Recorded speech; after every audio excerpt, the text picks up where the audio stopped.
The poor chase dopamine, the rich chase endorphins. Why do the rich get richer while the poor get poorer? Many people believe the reason is that their goals are different. The poor often get caught up in instantly stimulating activities like watching short videos, playing games, drinking, smoking, or shopping. These things bring temporary happiness and are addictive. These activities stimulate the brain to release dopamine, a chemical that provides instant pleasure but lasts only for a short time. Conversely, the rich seek satisfaction through the hormone endorphin. It is achieved through activities requiring persistent effort, such as jogging, exercising, and studying. Although it may be tiring at first, the results bring long-lasting joy and sustainable satisfaction. Dopamine and endorphins create two different forms of pleasure. The short-term pleasures the poor pursue are often of low quality, satisfying the senses only momentarily. Meanwhile, the rich seek deeper joys that enrich the soul and help them constantly develop. This is a harsh reality of society. Humans are emotional creatures, ranging from joy and sadness to fear and anger. All are related to hormones in the body, including dopamine and endorphins. Dopamine is often known as the pleasure molecule, but actually it acts as a reward mechanism, making us expect a reward. For example, when finishing a video, we easily want to watch the next one because dopamine transmits a sense of satisfaction, urging us to continue. Things like smoking, addictive substances, stimulating content, and gambling all rely on this mechanism, making it hard for us to stop and easy to get addicted. Also for this reason, dopamine becomes an irresistible temptation for many people. Scientists call this the dopamine trap, a form of instant pleasure that easily leads us into a negative spiral. Conversely, endorphins are only obtained when humans overcome instinct, facing difficulties to conquer personal limits. Once achieved, endorphins bring a feeling of sublimation from self-improvement. Before we dive deeper, don't forget to subscribe to the channel to learn more truths about money and help you quickly achieve financial freedom. The Art of Wealth, Fortune welcomes you all. In the 1990s in San Francisco, a conference of top politicians and billionaires discussed how globalization could increase the wealth gap. They devised a strategy to prevent social conflicts. Like a child needs a pacifier, just provide the poor with endless entertainment to satisfy their temporary feelings. This is the titty-tainment theory, or the dopamine trap, making people indulge in short-term pleasures without realizing their own decline. Have you ever noticed that when you want to work seriously, something always disturbs you?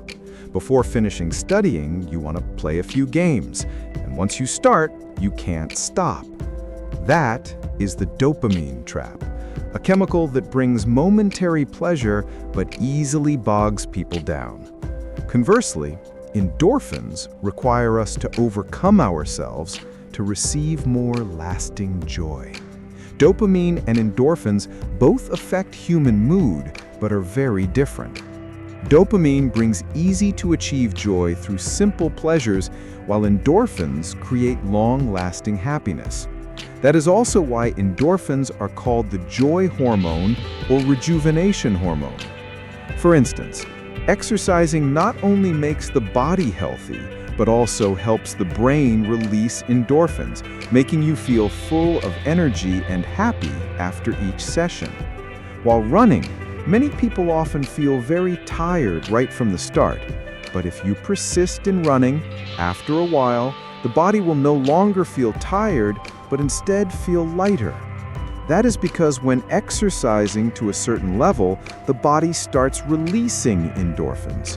With the support of endorphins, continuing to run becomes easier and brings a sense of joy, achievement, along with a lasting and healthy pleasure. Not just running, the effect of endorphins is also shown in reading and studying. When starting to read, we may find it boring, But after a while, we will gradually sink into the content. The knowledge learned brings a feeling of fulfillment and happiness. Everything that requires effort and overcoming difficulties to achieve usually stimulates endorphin production, forming a healthy addiction, creating motivation to continue, and gradually creating a positive loop. The only thing is, compared to the easily produced dopamine, endorphin is somewhat stingier. It demands sweat and effort, requiring a certain time and intensity to achieve.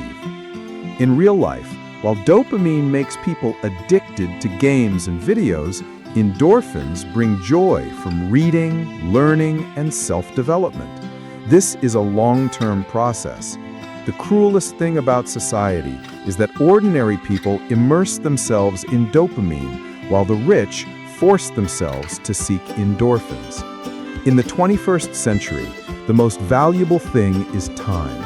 Whoever earns others' time will earn others' money. Whoever wastes their time will remain poor forever, because everyone's time is limited. If you put effort into self-improvement and skill development, your value will increase. But if you spend time on entertainment activities, time for self-development will be seriously reduced, and silently, you will destroy yourself. A real-life example, I once had a friend from the countryside, not from a wealthy background. In 2012, he tried hard to pass the entrance exam to a prestigious university in the city. Normally, with that effort and path, he would have a good job and a stable life. But since entering university, everything started to change.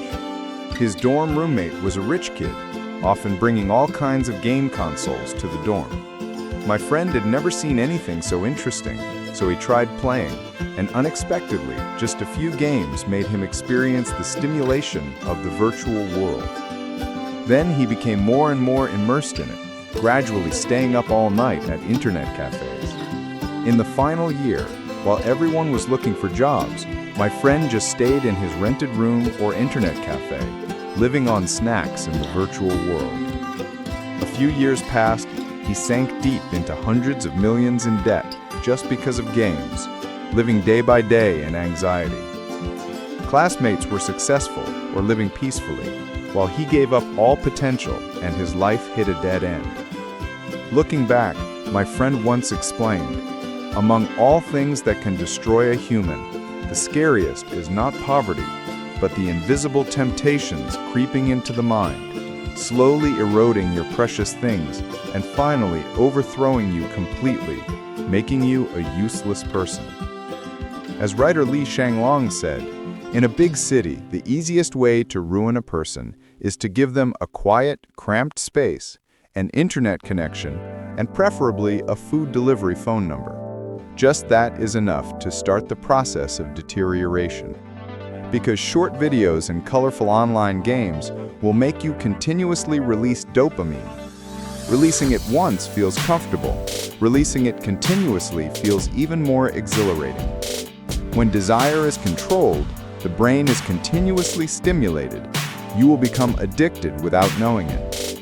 Then, over time, you will forget time passing, gradually becoming satisfied with your status quo. And when devoting all time to enjoyment, you will no longer think about changing your current life.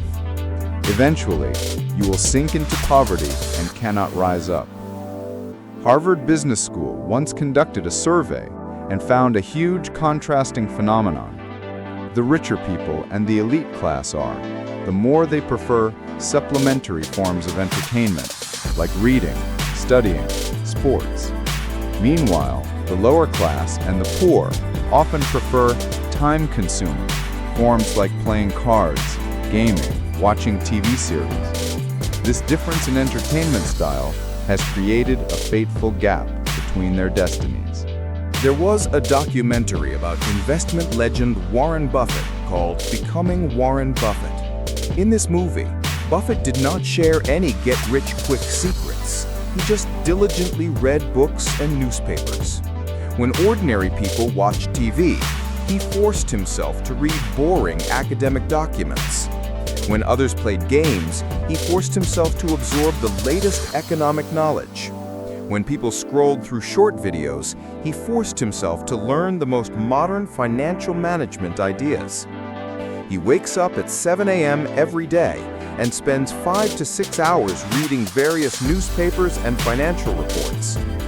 His office has no computer or smartphone, only a bookshelf behind and a desk full of newspapers. Indeed, avoiding trivial entertainment and maintaining lifelong reading and learning is Buffett's secret to success. Psychology PhD Adam Alter from Princeton University also stated that creators and designers of high-tech products are usually not addicted to them. They always dedicate time to more valuable things. Successful actors, entrepreneurs, and artists, despite having enough wealth and fame, continue to work hard to pursue greater success. The elite and the rich never spend time on meaningless forms of entertainment. Steve Jobs, the founder of Apple, was once asked if his children liked using iPads. Surprisingly, he said his children didn't use iPads at all, and he limited technology use at home. Bill Gates also mentioned that his household didn't let children use phones until they were 14. The founder of Twitter didn't buy tablets for his 2 children, and after school, his children all attended advanced courses. Game designers stay away from World of Warcraft, and many tech giants in Silicon Valley absolutely do not go near electronic devices after work. If you observe the lives of rich people around you, you will see many people with large assets still working diligently, not seeking enjoyment. They may have very nice bodies but still maintain strict diets and exercise regularly. They may have very high education but still continue reading and learning endlessly. Why? Because they understand that the excitement from dopamine is just cheap joy. If only immersed in trivial pleasures, no matter how much assets one has, they will all be consumed in continuous ease. Conversely, although the process of creating endorphins is somewhat painful, strong people always crave conquest. Only when you repeatedly force yourself to do things that cause you pain, do boring but valuable things, can you firmly hold assets in your hand and live a comfortable life. Aristotle once said, "Compared to animals, the joy humans pursue should be higher and greater." Dopamine is an instinctive satisfaction of animals, but in the long run, it only wastes time and makes your life empty and boring. Meanwhile, endorphin is the reward after suffering, requiring you to do your best to obtain it, helping you change and grow tremendously. How to pursue endorphins and change the current situation? Here are 3 tips for you. Number 1, endure what others cannot endure. In today's fast-paced era, almost everyone is immersed in instant pleasures. But as long as you endure a little more than others, the gap will gradually widen. ByteDance founder Zhang Yiming succeeded thanks to perseverance. When others dated, he read books and programmed. When others played cards, he continued to study and work. He said that to avoid mediocrity, one must refuse temptations that drag us down. Therefore, if people around you are indulgent, but you choose discipline, when others are lazy, you choose effort, then day by day, you will become outstanding.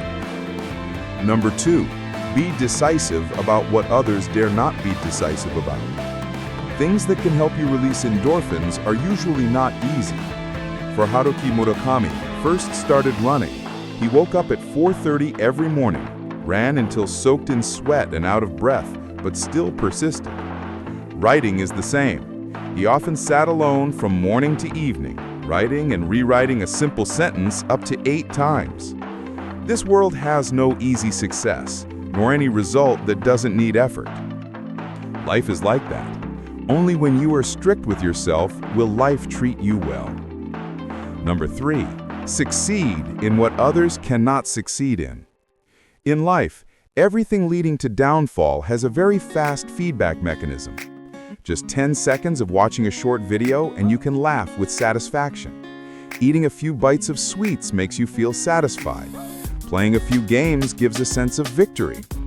But these pleasures gradually make people sink deeper and ultimately achieve nothing. Conversely, positive things require very slow feedback. One workout session won't give you six-pack abs immediately, but if maintained for a year, it will be effective. One book doesn't change perception immediately, but reading 1,000 books will create a huge difference. If not persistent, you will never feel the sweetness that endorphin brings. Endure a little more. Persist a little longer. The result will be vastly different. The gap between humans and talent is not large, but the final achievement differs greatly. Besides circumstances and luck, the core lies in that some choose to pursue dopamine, while others choose endorphin. The biggest difference between dopamine and endorphin is one brings sweetness first and bitterness later, while the other demands bitterness first and sweetness later. If you indulge in pleasure from dopamine, life will only bring you bitterness in the end. But if you train through difficulties from endorphin, life will surely return sweetness to you. Always remember, don't let trivial joys pull your life down, and don't become the frog dying slowly in a pot of warm water. Pursuing happiness is human instinct, and it is true that different social classes have different ways of pursuing happiness and attitudes toward time. Both dopamine and endorphins bring joy, but usually joy from dopamine is momentary and does not bring practical meaning, while pursuing endorphins helps you develop yourself and feel joy through the growth process, which is lasting and healthy joy.